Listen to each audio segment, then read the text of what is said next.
Now, in terms of vulnerability,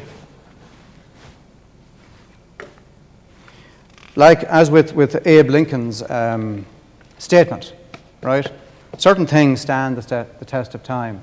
There's a fundamental principle in terms of vulnerability assessment. One is, as you can see them here, the performance of the protective layers are not affected by the initiating event, failures of other layers, common cause failures, and independent standalone capability, right?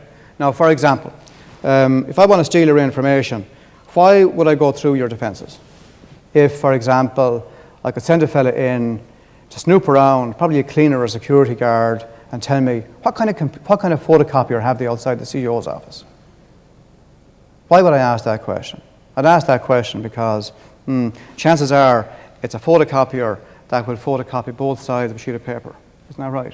Fancy. Put down on be friendly to the environment and so forth. That means there's memory in the machine. That means I'll get a guy in a set of blue overalls to go in to service. I'm here to service the machine, take it out, and we'll walk back in 10 days later with all the boxes of stuff that we printed off, right? Who owns the photocopier? Is it IT or is it facility management? Who owns it, right? That's one of the most basic things that tells you, and it points to the fact that cyber is a management issue. Cyber is not an IT issue. However, IT are seriously responsible and they need to get out of the silo and see they have a critical business process role across the entirety of the organization. Another simple example is IT user policies.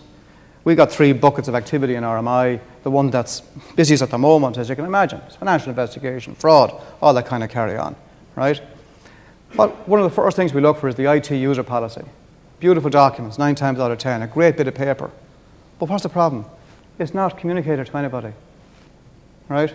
People haven't been told their privileges, access rights, policy on downloading, gadgets, all this type of carry on, right?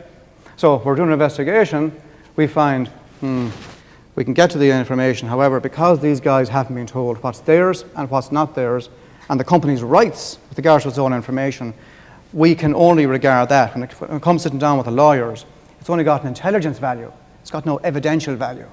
Big and basic stuff.